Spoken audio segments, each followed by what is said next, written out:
धाकड़ खबर बेखौफसुमा बेबाक अंदाज। धाकड़ खबर के न्यूज रूम से मैं आपके साथ हूं अकरम रईस खान। एक बड़ी खबर आ रही है बॉम्बे हाई कोर्ट से, जिसे आप कह सकते हैं कि नवाब मलिक को बॉम्बे हाई कोर्ट की डबल बेंच ने तगड़ा झटका दिया है। सीधे तौर पे कह दिया है कि वो अब 9 दिसंबर तक, यानी कि जब तक अगली सुनवाई नहीं हो जाती तब तक समीर वानखेड़े और उनके परिवार को लेकर किसी भी तरह की कोई तस्वीरें, कोई दस्तावेज सोशल मीडिया पे वायरल नहीं कर सकते हैं, कोई प्रेस कॉन्फ्रेंस करके उनके बारे में कोई खुलासा नहीं कर सकते हैं। लेकिन यह आदेश आने से पहले आज फिर से एक बार मीडिया के सामने आकर नवाब मलिक ने एक बड़ा खुलासा किया है, वो भी मैं आपके सामने रखने जा रहा हूं। अभी तक की बातचीत से आप समझ गए होंगे कि 2 हिस्से में पूरी खबर आपके सामने रख रहा हूं। चलते हैं खबर के पहले हिस्से की तरफ। देखिए, खबर के पहले हिस्से के मुताबिक सीधे तौर पे समझ लीजिए कि समीर वानखेड़े के अब्बा यानी कि पिताजी हैं, उनका नाम है ज्ञानदेव वानखेड़े। वो पहुंचे हाईकोर्ट। उन्होंने 2 तरीके के मुकदमे हाईकोर्ट के अंदर दाखिल किए। उन्होंने 1.25 करोड़ रुपए की मानहानि का एक मुकदमा डाला। वो मुकदमा अभी पेंडिंग है सिंगल बेंच के अंदर। दूसरा मुकदमा जो उनका सिंगल बेंच के अंदर ही था, उसमें उन्होंने डिमांड की थी कि साहब ये नवाब मलिक हैं, रोजाना प्रेस कॉन्फ्रेंस करते हैं, सोशल मीडिया पे कभी ये डाल देते हैं, कभी वो डाल देते हैं, इससे उनके परिवार की जो प्रतिष्ठा है वो खराब हो रही है, उनको जो है काफ़ी नुकसान इससे पहुंच रहा है, इस सब पर रोक लगाई जानी चाहिए। हाई कोर्ट ने सुना मामले को और 22 नवंबर को फैसला सुना दिया और कहा कि नवाब मलिक के खिलाफ अभिव्यक्ति की आज़ादी का अधिकार है, वो ऐसा कर सकते हैं, लेकिन हम एक शर्त के साथ ऑर्डर जारी कर रहे हैं कि वो अगर आगे ऐसा करना चाहते हैं तो तमाम सत्यापन के बाद, यानी कि जो भी दस्तावेज वो डाल रहे हैं वो बाकायदा सर्टिफाइड हों, उसके बाद ही वो सोशल मीडिया पर या मीडिया के सामने उन चीज़ों को रख सकते हैं। और दूसरे, समीर वानखेड़े एक पब्लिक ऑफिसर है, पब्लिक सर्वेंट है, उसके खिलाफ अगर कोई इस तरीके की प्रेस कॉन्फ्रेंस कर रहा है या दस्तावेज डाल रहा है तो उस पर हम रोक नहीं लगा सकते हैं। तो ज्ञानदेव वानखेड़े को लगा कि यहाँ से तो कुछ भला हुआ नहीं है, अब रुक कर लेते हैं हाईकोर्ट की डबल बेंच का। तो हाईकोर्ट की डबल बेंच पहुंच गए, उन्होंने केस लगा दिया वहाँ पे। आज उस पर सुनवाई हुई और उस सुनवाई के मुताबिक 2 तरीके की चीज़ें निकल के सामने आई हैं। डबल बेंच ने जो एक लाइन कही है वो काफ़ी महत्वपूर्ण है। कहा है कि आप वीआईपी हैं तो इसलिए आपको तमाम दस्तावेज आसानी से मिल जाते हैं, ये एक लाइन कही गई है। दूसरी लाइन कही गई है कि आप एक मंत्री हैं, आपको ये शोभा नहीं देता है। अभी तक की जो मीडिया से जानकारी मिली है उसके आधार पर हम यही चीज़ें आपके सामने रख सकते हैं। जैसे ही हाईकोर्ट की वेबसाइट पर आज का ऑर्डर अपलोड किया जाएगा, फिर इस पर एक विस्तृत रिपोर्ट आपके सामने रखने की कोशिश भी करेंगे। वैसे आप जानते हैं आज जुमेरात का दिन है, बृहस्पतिवार, गुरुवार यानी कि थर्सडे, आज के दिन हमारी दुकान बंद हो जाती है। कल है फ्राइडे, तो हम आपके सामने कल आ नहीं पाएंगे, परसों आपके सामने लौटेंगे। तमाम चीज़ें बेहतर रही तो आपके सामने कुछ चीज़ें रखने की कोशिश करेंगे। लेकिन इस जजमेंट के माने क्या निकलते हैं? देखिए, इस जजमेंट के माने जो सबसे पहले निकलते हैं वो ये कि समीर वानखेड़े परिवार को बड़ी राहत मिल गई है। अब नवाब मलिक उनके खिलाफ किसी तरीके का कोई खुलासा या आरोप नहीं लगा पाएंगे।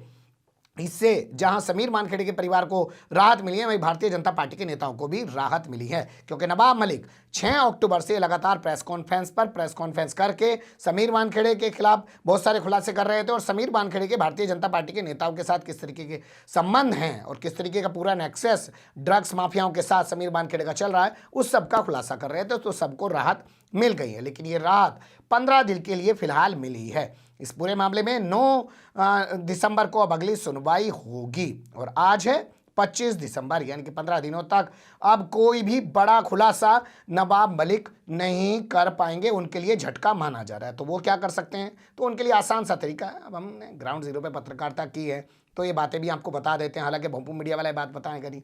नवाब मलिक अपने आप को कैमरे के सामने से हटा ले, अपनी बेटी को लिए नीलोफर मलिक को, जो समीर खान की पत्नी है, और समीर खान को समीर वानखेड़े ने जेल भेजा था और वो हाईकोर्ट से रिहा होकर आए हैं और हाईकोर्ट के ऑर्डर में लिखा हुआ है कि उनके पास से कुछ भी ड्रग्स नहीं मिला है। वो तो सिगरेट बनाने वाला हर्बल तंबाकू मिला है, जिसको समीर वानखेड़े ने ड्रग्स बताने की कोशिश की थी। आपने देखा होगा हाल फिलहाल में आर्यन खान यानी कि शाहरुख खान के बेटे का जो बेल ऑर्डर है वो भी सामने आया, उसमें भी इसी तरीके की बातें की गई कि उसके बाद से कोई सबूत नहीं मिला और व्हाट्सएप चैट से कोई ऐसा जो है क्लियर नहीं हो पाता है कि वो किसी तरीके के ड्रग्स वाले मामले में लिप्त था। तो अब यही आपको देखने को मिल सकता है कि नवाब मलिक कैमरे के सामने से हट जाएं, उनकी बेटी या उनके परिवार के अन्य लोग या कोई और व्यक्ति नवाब मलिक के तरह प्रेस कॉन्फ्रेंस करने लगे, सोशल मीडिया पे कुछ और चीज़ें डालने लगे। हम इस मामले पर जब से शाहरुख खान के बेटे की गिरफ्तारी हुई है नज़र बनाए हुए हैं, बहुत सारी खबरें आपके सामने लगातार रखते रहते हैं, रोज़ाना रखने की कोशिश करते हैं, आगे भी इस पर नज़र बनाए रखने की कोशिश करेंगे। लेकिन आज के इस जजमेंट से पहले भी नवाब मलिक ने एक प्रेस कॉन्फ्रेंस की है और एक बहुत बड़ा खुलासा किया है हिंदू मुस्लिम मामले को लेकर। क्या खुलासा किया है, देख लीजिए खबर के अगले हिस्से में। हाईकोर्ट में हुई सुनवाई से पहले मीडिया के सामने आए नवाब मलिक और बाकायदा उन्होंने इस बात का भी जिक्र किया कि सिंगल बेंच के फैसले को हाईकोर्ट में चुनौती दी जा चुकी है, वहां पे बहस चल रही है, यानी कि उस दौरान बहस हो रही थी जब वो ये प्रेस कॉन्फ्रेंस कर रहे थे। उन्होंने बताया कि कैसे जाहिदा बेगम जो हैं, जो वानखेड़े की अम्मा हैं, जो ओसीवारा कब्रिस्तान में इस वक्त उनकी कब्र है, जहाँ पे आते जाते हुए समीर वानखेड़े ने डर जताया था कि कोई उनका पीछा करता है, उनकी जान को खतरा है, क्योंकि वो अपनी माँ की कब्र पर जाते हैं। तो इनका कहना यह है कि उनकी मां की जब मौत हुई 16 अप्रैल 2015 को, जो सर्टिफिकेट जारी करवाया गया उसमें उनका धर्म बताया गया इस्लाम, बताया गया कि वो मुस्लिम हैं। लेकिन उसके बाद वो दावा कर रहे हैं कि 17 अप्रैल 2015 को एक दूसरा सर्टिफिकेट जो है इशू करवाया गया और उस सर्टिफिकेट में उनको हिंदू बताया गया। अब ऐसा कैसे हो सकता है, और ये दो सर्टिफिकेट कैसे जारी हो गए हैं? यानी कि जब माँ की मौत हो गई, माँ को दफनाना था, तो उस वक्त तो उनको मुस्लिम बता दिया गया, और जब बाद में सर्टिफिकेट मृत्यु प्रमाण पत्र के तौर पे जारी करवाना था तो उसमें इनको हिंदू बता दिया गया। ये नवाब मलिक ने आज एक बड़ा खुलासा किया है। पहले आप उनका खुलासा सुन लीजिए, कुछ और चीज़ें आपके सामने रखने की कोशिश करता हूँ। और आज एक नई जानकारी लोगों के सामने हम ला रहे हैं कि ज्ञानदेव उर्फ दाऊद वानखेड़े, उनकी पत्नी का जब देहांत हुआ 16 अप्रैल 2015 में, उससे पहले जिस तरह से हाईकोर्ट में डिफेमेशन का केस डाला, उसमें उन्होंने एक अपनी लेट पत्नी का एफिडेविट दिया है जो 6 फरवरी 2002 को बना था, जिसमें वो कहते हैं कि मेरी पत्नी ने हिंदू धर्म स्वीकार किया है। वो एफिडेविट मैं आपको शेयर कर रहा हूँ।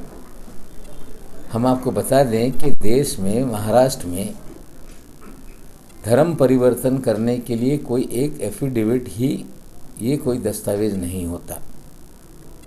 कोई धर्म परिवर्तन करता है तो बाकायदा उसका गजट करवाना पड़ता है और सरकारी रिकॉर्ड में सारी चीज़ें दर्ज होती हैं कि फला व्यक्ति, महिला हो या पुरुष, सज्ञान जो एडल्ट हो, अपनी मर्जी से धर्म परिवर्तन करता है तो गजट करके उसकी सूचना लोगों तक दी जाती है। इस केस में इस तरह का कोई मामला उन्होंने सामने या प्रूफ नहीं लाया है। पूरा परिवार दोहरी पहचान बनाए रखा।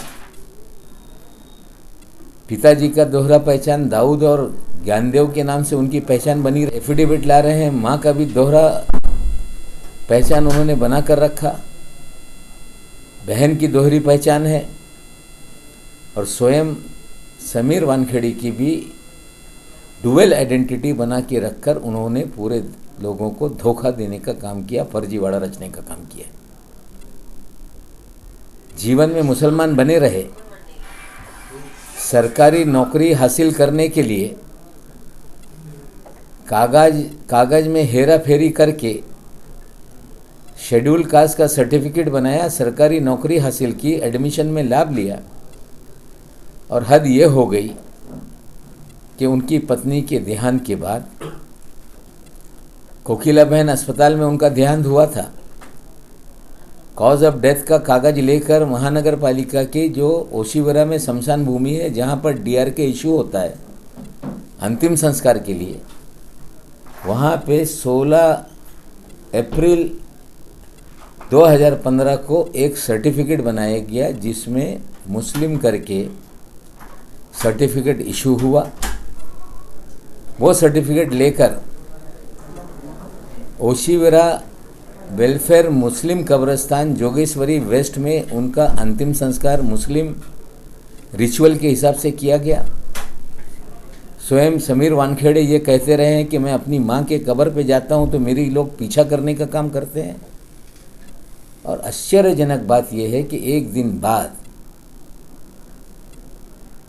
16 अप्रैल 2015 को फिर डेथ सर्टिफिकेट बनवाया गया, जो हिंदू लिख कर डेथ सर्टिफिकेट बनाया गया। ये दोहरी पहचान का और एक मामला सामने आया है, फर्जीवाड़ा सामने आया है कि जीते जी तो लोगों ने फर्जीवाड़ा किया, लेकिन एक महिला के देहांत के बाद भी उन्होंने फर्जीवाड़ा छोड़ा नहीं। अंतिम संस्कार के लिए एक अलग सर्टिफिकेट बनवाया और सरकारी रिकॉर्ड पर चीज़ें सामने रखने के लिए दूसरा सर्टिफिकेट बनाया ताकि उनकी संपत्ति मिले। नौकरी शेड्यूल कास्ट की हिंदू बनकर ली थी, वहाँ पे कागजात दाखिल करना है तो वो दाखिल करना पड़े।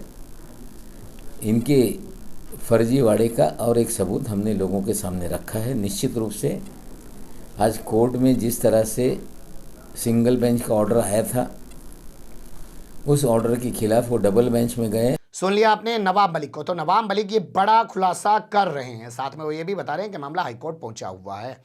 अब हाईकोर्ट से आदेश आ चुका है, जो मैं आपको खबर के पहले हिस्से में बता चुका हूं, लेकिन उनके इस खुलासे को कैसे देखा और समझा जा सकता है उसे आप कुछ ऐसे भी समझ सकते हैं। देखिए, बहुत सारे लोग होते हैं, जैसे कोई मुस्लिम लड़की है, किसी हिंदू से शादी कर ले और उसके बाद जो है वो मर जाए तो परिवार के लोग को कह देती है कि भाई मरने के बाद मेरा अंतिम संस्कार जो है, मेरा जो मुझे सुपुर्द खाक करना है वो मेरा कब्रिस्तान में करना, मुझे जलाना मत। ये शायद उस तरीके की वसीयत हो सकती है, लेकिन जो सर्टिफिकेट वाला मामला है वो काफ़ी गंभीर है।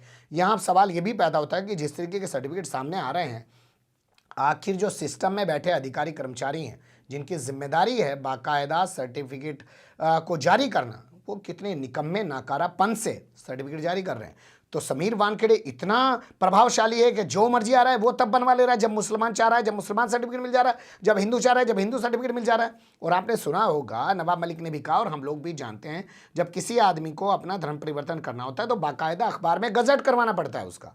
भाई मैं अकरम हूँ, धर्म परिवर्तन कर रहा हूँ अपनी इच्छा से। अखबार में आपने देखा होगा धर्म परिवर्तन का एक कॉलम आता है क्लासिफाइड पेज पे, तो वो करवाना होता है, उसकी कॉपी साथ लगती है। इनका दावा है कि वो भी नहीं किया गया है। तो आखिर कैसे सब कुछ हो गया, ये अब सवालों के घेरे में है। लेकिन लगता है अब अगले 15 दिन तक नवाब मलिक कोई बड़ा खुलासा नहीं कर पाएंगे। हम इधर उधर से कहीं से जो भी चीज़ें मिलेंगी या कोई और चेहरा सामने आएगा ऐसे तमाम खुलासा करने के लिए, उनसे आपको रूबरू कराने की कोशिश करेंगे। आपकी जानकारी में भी ऐसे लोग हों जो अब नवाब मलिक के अलावा इस पूरे मामले पर इधर उधर से खुलासा कर रहे हैं, तो आप लोग हमारा डिस्प्ले पर नंबर देख रहे हैं, हमें फ़ोन करके इस मामले की जानकारी दे सकते हैं, क्योंकि हम लोग इस मामले पर अपनी नज़र बनाए रखना चाहते हैं और आपको अवगत कराने की जिम्मेदारी को निभाना चाहते हैं। बने रहिएगा धाकड़ खबर के साथ। फिलहाल कमेंट्स के रूप में आप लोग अपनी राय दे सकते हैं, खबर को लाइक कर सकते हैं, चैनल को सब्सक्राइब कर सकते हैं और ज़्यादा से ज़्यादा हमारी खबरों को शेयर कर सकते हैं। फिर ऐसे ही किसी सुलगते हुए या उलझते मुद्दे लेकर मैं आपके सामने हूँगा हाजिर। फिलहाल अभी मुझे दी इजाज़त।